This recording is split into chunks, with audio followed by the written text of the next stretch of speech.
Welcome to my YouTube channel. Cyprus has been at the crossroads of civilizations for millennia and is one of the most diverse and captivating places in the Mediterranean. Located on the edge of Europe, the island has been shaped by cultures, religions, and traditions from 3 continents. Its complex recent history means the country is divided into 2 parts that are inherently different yet remarkably similar. For the traveler, Cyprus offers a wealth of historic sites, spectacular architecture, lively urban centers, stunning natural landscapes, incredible food, and friendly people. In this video, I'm traversing Cyprus on one of the most surprising and rewarding journeys I have undertaken. From the fascinating streets of capital Nicosia to charming villages in the Troodos Mountains. From the walled city of Famagusta to the lively historic port of Kyrenia. From ancient archaeological sites in Paphos and Korion to the empty streets of Varosha's ghost town. From the striking Caicos Monastery to the ruins of St. Hilarion Castle.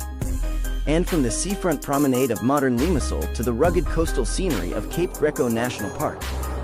So join me, exploring the magnificent island of Cyprus.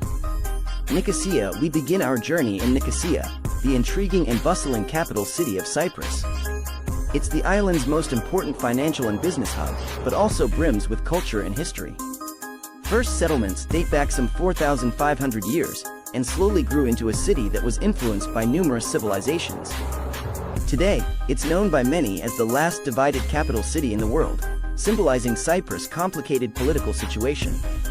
We start exploring Nicosia in the southern part, known as the capital of the Republic of Cyprus. Wandering the narrow alleyways of the historic center feels like stepping back in time. Contrasts are visible at almost every corner, as Greek Orthodox churches, both historic and modern, mix with converted mosques, all within the spectacular Venetian city walls.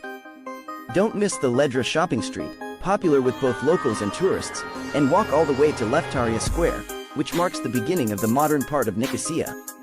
The streets are wider here, and the buildings taller, making it a very different area to visit.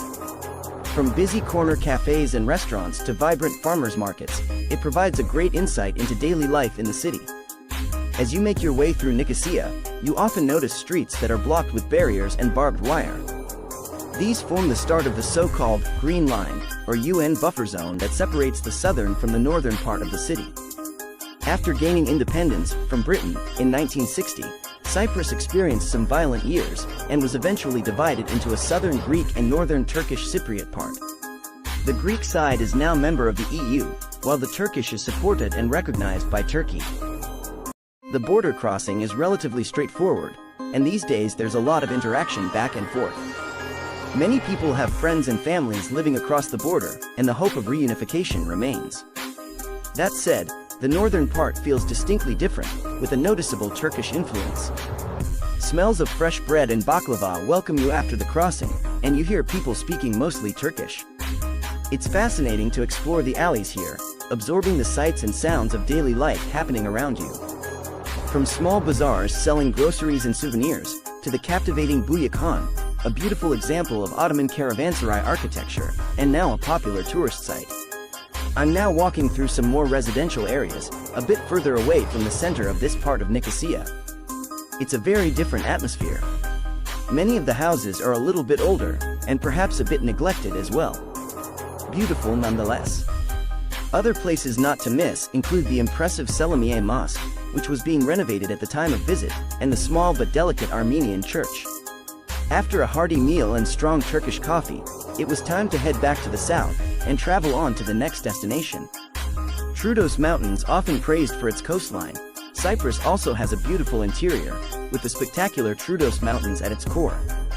Traversing this region is an adventure in itself, with narrow, winding roads snaking through a landscape of forest-covered peaks, including the inaccessible Mount Olympus, the highest point on the island.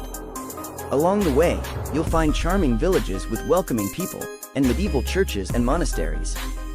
The Valley of Agros is known for its vineyards and locally made products, and is a good starting point when driving from Nicosia. You can visit some of the wineries here, to see how the wine is made and bottled.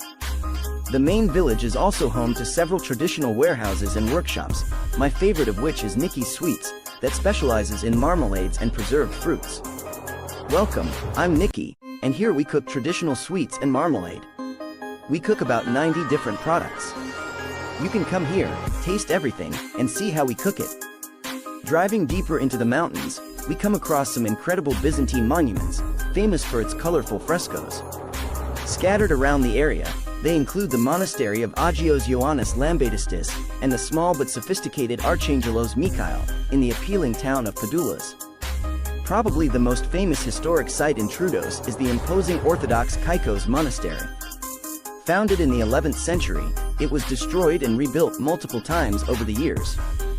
Today, it is one of the wealthiest and most visited monasteries in Cyprus, and contains magnificent mosaics, icons, and other relics. Paphos, we travel onwards and reach the west coast of Cyprus for our first glimpses of the Mediterranean. The small city of Paphos has grown into a tourist center and gateway to the island. It remains a friendly place, where daily life mixes with the hustle and bustle of the tourist industry. While many visitors come here for the pleasant beaches, the city is also home to the incredible Paphos archaeological site, one of Cyprus' most impressive ancient ruins. Founded in the 4th century BC, NEA Paphos grew into an important strategic and political center during Greek, Roman, and Byzantine rule. You can spend hours strolling the grounds of this sprawling site, imagining yourself in eras long gone. A highlight for many are the intricate and well-preserved mosaics, some of the finest in the region. Don't miss the Tomb of the Kings, to explore some of the eerie underground tombs and chambers. Carved out of solid rock, these burial grounds were used by residents of NEA Paphos during Hellenistic and Roman times. Aphrodite's Rock, we follow the southern shoreline and pass Aphrodite's Rock, where, according to legend, the Greek goddess Aphrodite was born. Its mythical status makes it a popular stopover for travelers, who also enjoy the crystal-clear waters and beautiful beaches. Kourion, not far from here, is Kourion, an ancient city-state built on a striking location, overlooking the Mediterranean. While the first origins here date back from Neolithic times, Kourion became a permanent settlement some 3,300 years ago. Many civilizations left their mark here, including Mycenaeans and Greeks, but most of today's ruins date back from the Roman and Byzantine years. Limassol, Lemesos, we traverse Limassol, also known as Lemesos. This cosmopolitan city is the second largest in Cyprus, and an important business and entertainment hub.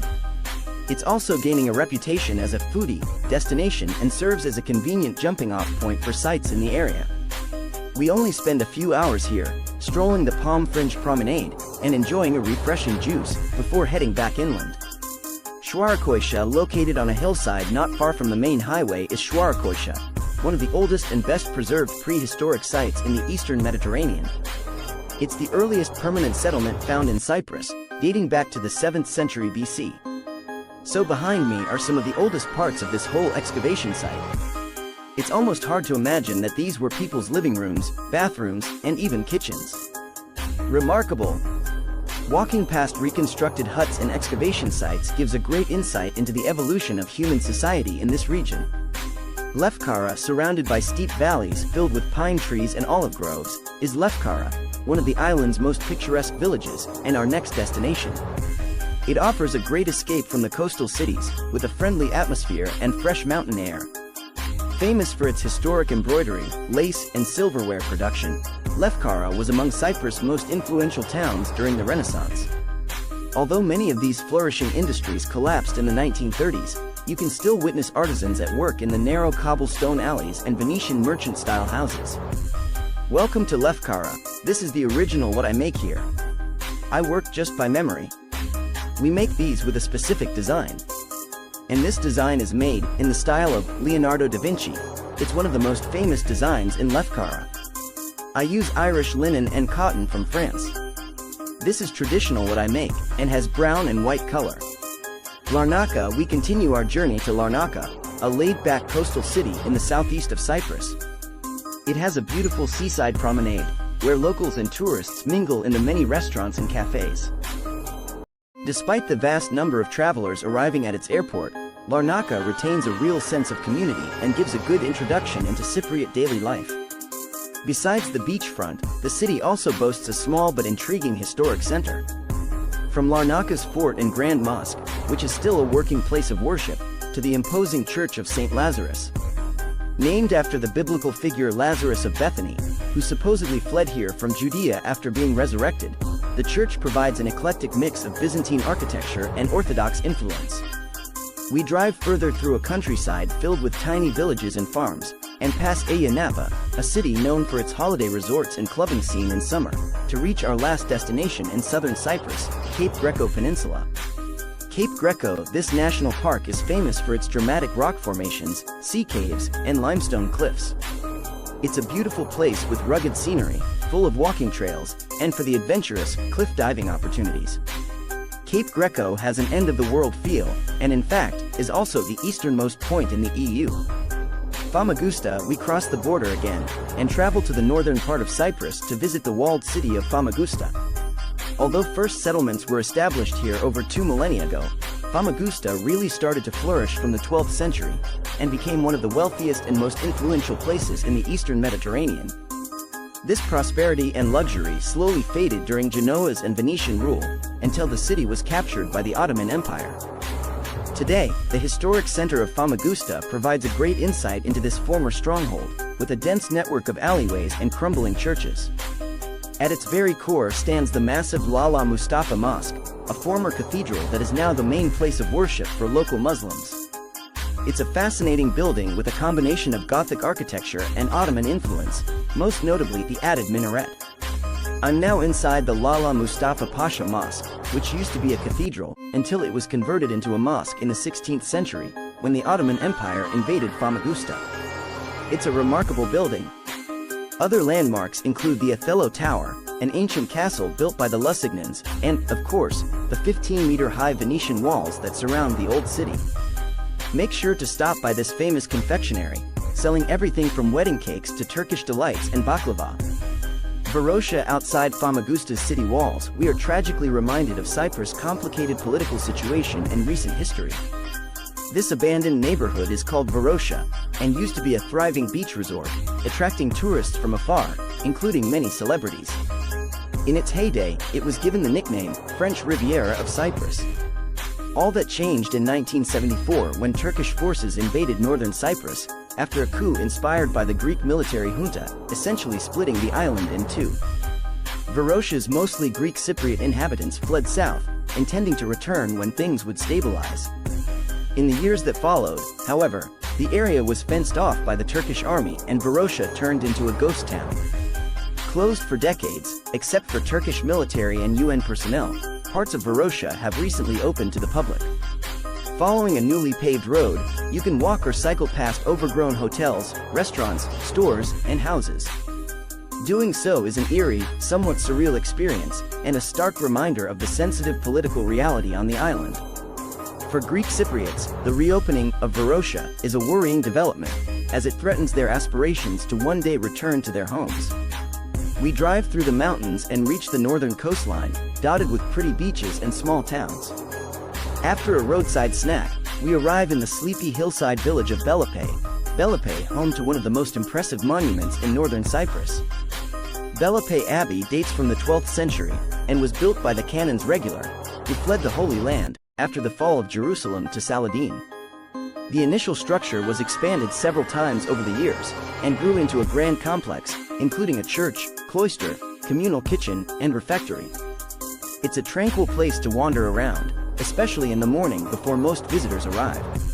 Kyrenia, we travel onwards and reach Kyrenia, or Gurn, the most visited city in northern Cyprus, due to its proximity to and ferry connection with Turkey. Its origins can be traced back to the end of the Trojan War, although most of the current city was built in the centuries that followed. The skyline of Kyrenia is dominated by the massive castle, built by the Byzantines, and used by, among others, Richard of Lionheart, the Knights Templar, the Venetians, and the Ottomans. It's a phenomenal structure, and walking through its corridors and on top of the bastion towers is a highlight for many people. Kyrenia also has a pretty old town, with winding alleys that all seem to lead to the picturesque historic harbor. Of great strategic importance for many centuries, the small port is now mostly used by fishing boats and tourist vessels.